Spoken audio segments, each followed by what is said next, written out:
दाहिने कंधे से शुरू करें। मैं डाल के दिखा रहा हूँ। ये जो है दाहिना कंधा है, इस तरीके से आप पानी डालेंगे दाहिने कंधे पर, फिर इस तरीके से बाएं कंधे पर आप पानी डालेंगे। पानी डालने के बाद फिर जो पानी बचेगा उसको आप सर पर अच्छे तरीके से, अरे यार पूरा गिर गया। हज़रात नाज़रीन व ख़वातीन, अस्सलामु अलैकुम व रहमतुल्लाहि व बरकातुहू।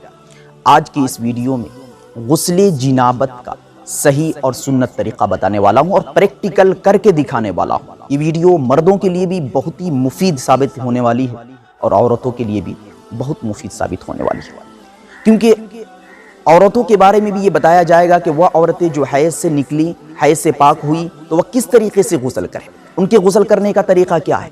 और वह मर्द जो अपनी बीवी से मिलने की वजह से या इह्तिलाम की वजह से या किसी और वजह से नापाक हो गए, तो वह किस तरीके से गुस्ल करे, आप सल्लल्लाहु अलैहि वसल्लम की तालीम क्या है, आप सल्लल्लाहु अलैहि वसल्लम का तरीक़ा क्या है।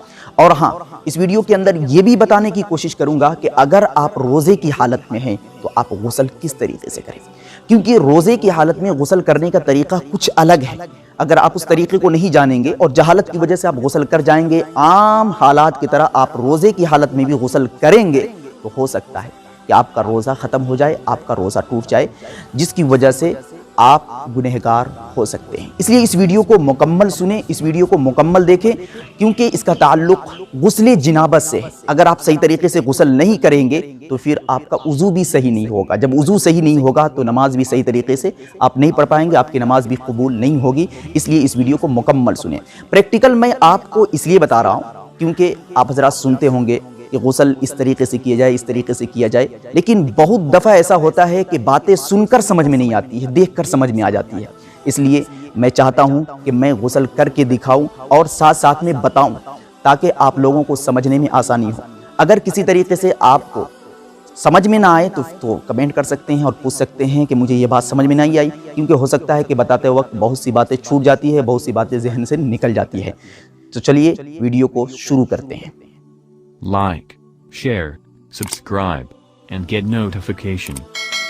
जब आप पर गुस्ल फ़र्ज़ हो जाए, आपके लिए गुस्ल करना ज़रूरी हो जाए, तो सबसे पहला तरीक़ा ये है, मैं सुन्नत के मुताबिक आपको तरीक़ा बता रहा हूँ, क्योंकि गुस्ल के अंदर 3 फ़राइज़ हैं, आप भी जानते हैं, सभी लोग जानते हैं, लेकिन सही और सुन्नत तरीक़ा क्या है। अगर सुन्नत तरीक़े पर आप अमल करेंगे तो उम्मीद है कि अल्लाह रब्बुल इज़्ज़त इस तरीक़े पर गुस्ल करने की वजह से आपको अजर भी देगा और गुस्ल के अंदर किसी तरह की कोई कमी भी बाकी नहीं रहेगी।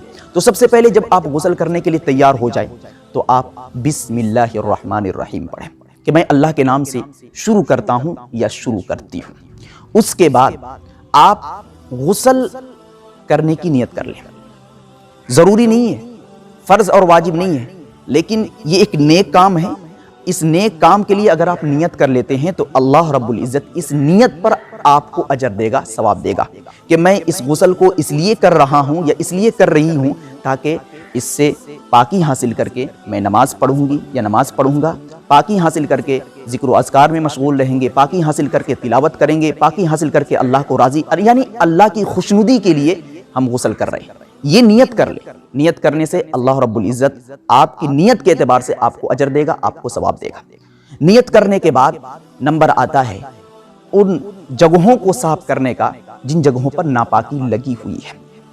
अगर नापाकी नहीं लगी है फिर भी आप जाए, छोटा बड़ा जो भी हो सके इस्तिंजा करें। इस्तिंजा करने के बाद आए और आने के बाद सुन्नत यह है कि आप नमाज के लिए जिस तरीके से वज़ू करते हैं इसी तरीके से आप वज़ू करें, और वज़ू करते वक्त आप गुस्ल के जो फ़राइज़ हैं उन फ़राइज़ में से 2 फ़र्ज़ को अच्छे तरीके से अदा कर लें।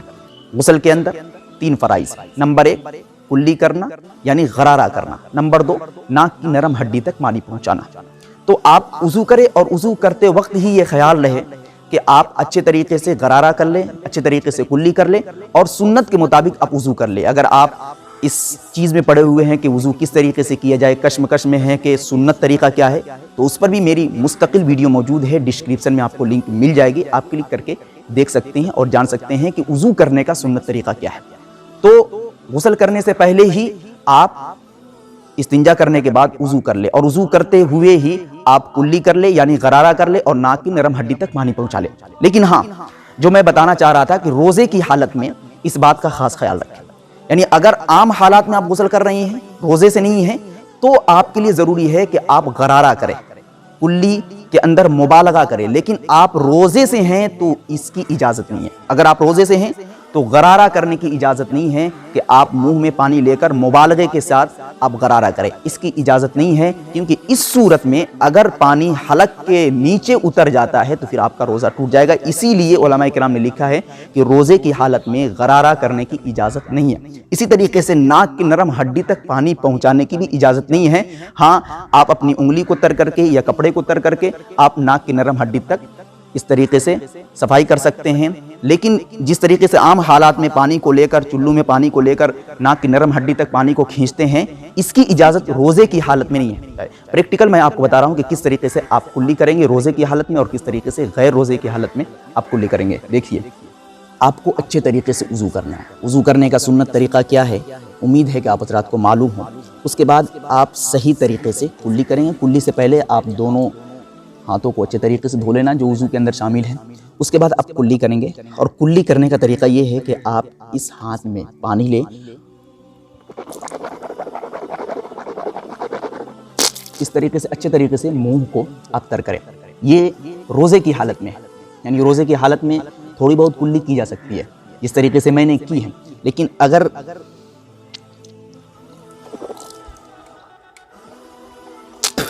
غیر روزے کی حالت میں ہے تو ضروری ہے کہ آپ اچھے طریقے سے غرارہ کریں اور حلق تک پانی کو پہنچائے۔ غیر روزے میں، اگر روزے میں ہیں تو صرف منہ کے اندر پانی لیں اور تھوڑی بہت کلی کر لیں تو اس کی اجازت ہے، لیکن غرارہ اور مبالغے کے ساتھ کلی کرنے کی اجازت نہیں ہے۔ تو آپ امید کرتا ہوں سمجھ چکے ہوں گے کہ اتنا پانی لیں، اگر روزے کی حالت میں ہو تو اتنا پانی لیں، بس اس طریقے سے کلی کر لیں۔ اور اسی طریقے سے دوسرا جو فرض ہے وہ ناک کی نرم ہڈی تک پانی پہنچانا۔ اگر غیر روزے میں ہے، یعنی روزے کی حالت میں نہیں ہے، تو آپ اس ہاتھ میں، یہ دایاں ہاتھ ہے، کیمرے کی وجہ سے اگر آپ کو ایسا لگے کہ یہ بایاں ہاتھ ہے تو اس سے معذرت چاہتا ہوں، یہ دایاں ہاتھ ہے۔ دائیں ہاتھ میں آپ پانی لیں گے اور پانی لے کر آپ ناک کی نرم ہڈی تک پانی پہنچائیں گے، اور اس ہاتھ سے، بائیں ہاتھ سے اس ناک کی صفائی کریں گے اچھے طریقے سے۔ صفائی کرنے کے بعد 3 مرتبہ اس عمل کو آپ کریں گے۔ تو غیر روزے میں آپ اچھے طریقے سے پانی لے کر ناک کی نرم ہڈی تک پہنچائیں گے اور اچھے طریقے سے اس ناک کی صفائی بائیں ہاتھ سے کریں گے۔ تو یہ 2 فرض غسل کے اندر جس کی ادائیگی ہو گئی۔ میں امید کرتا ہوں آپ سمجھ چکے ہوں گے کہ روزے کی حالت میں اگر ہیں تو آپ کے لیے جائز نہیں کہ آپ اچھے طریقے سے غرارہ کریں اور اچھے طریقے سے ناک کی نرم ہڈی تک پانی پہنچائیں۔ غیر روزے میں ہیں تو آپ کے لیے ضروری اور فرض ہے کہ اچھے طریقے سے غرارہ کرے، کلی کرنے میں مبالغہ کرے، حلق تک پانی پہنچائے اور اسی طریقے سے ناک کی نرم ہڈی تک بھی پانی پہنچائے۔ اب ایک فرض جو اہم ترین فرض ہے وہ رہ جاتا ہے۔ اس فرض کے اندر عورتوں کے تعلق سے بھی ایک مسئلہ ہے، وہ یہ کہ عورتیں اگر پہلے سے ہی اپنے بالوں کو باندھی ہوئی ہے، یعنی چوٹی باندھ رکھی ہے، تو اس صورت میں ان کے لیے ضروری نہیں کہ وہ پورے بال کو تر کرے، پورے بال کو دھوئے، لیکن پہلے سے وہ بال کھلے ہوئے ہیں تو پھر اس صورت میں ان کے لیے ضروری ہے کہ بال کو اچھے طریقے سے بھی تر کرے۔ لیکن پہلے سے ہی چوٹی بندھی ہوئی ہے تو بال کے جڑ تک پانی پہنچانا ضروری ہے، پورے بال کو دھونا ضروری نہیں ہے۔ تو آپ پانی کس طریقے سے پہنچائیں گے؟ 2 فرض تو ادا ہو گیا، کلی کرنا، ناک کی نرم ہڈی تک پانی پہنچانا، اور تیسرا جو اہم فرض ہے وہ ہے پورے بدن پر پانی پہنچانا۔ لیکن سنت طریقہ یہ ہے کہ آپ اچھے طریقے سے دیکھ سکتے ہیں، یہ میرا داہنا کندھا ہے اور یہ میرا بایاں کندھا ہے، تو سنت طریقہ یہ ہے کہ آپ پانی ڈالنے کو دائیں کندھے سے شروع کریں۔ میں ڈال کے دکھا رہا ہوں، یہ جو ہے داہنا کندھا ہے، اس طریقے سے آپ پانی ڈالیں گے داہنے کندھے پر، پھر اس طریقے سے بائیں کندھے پر آپ پانی ڈالیں گے۔ پانی ڈالنے کے بعد پھر جو پانی بچے گا اس کو آپ سر پر اچھے طریقے سے، ارے پورا گر گیا آپ کی محبت میں نے یہاں تک چلیے خیر، تو آپ داہنے کندھے پر پانی ڈالیں، پھر بائیں کندھے پر، پھر سر کے ذریعے سے پورے بدن پر آپ پانی ڈالیں۔ 3 مرتبہ اس عمل کو کریں، یہ سنت ہے۔ اور اس کے بعد آپ اپنے اعضائے بدن کو اچھے طریقے سے رگڑے، اچھے طریقے سے خوب رگڑے، تاکہ بدن کا کوئی بھی عضو خشک نہ رہ پائے، تمام کا تمام عضو تر ہو جائے۔ انگوٹھی پہن رکھے ہیں تو اس کو بار بار حرکت دیں، اسی طریقے سے جو پرائیویٹ پارٹ ہیں ان میں اپنے ہاتھوں کو بار بار رگڑے تاکہ کوئی بھی حصہ، کوئی بھی عضو خشک نہ رہے، تاکہ آپ کا غسل صحیح طریقے سے ہو جائے۔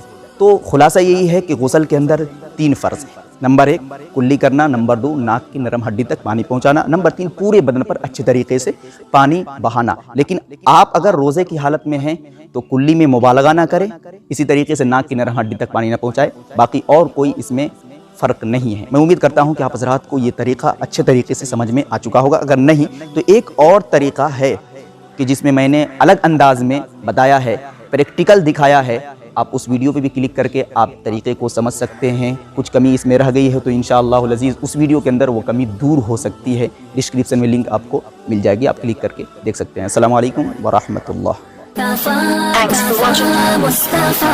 Don't forget like, comment, share and subscribe to Al Had Media.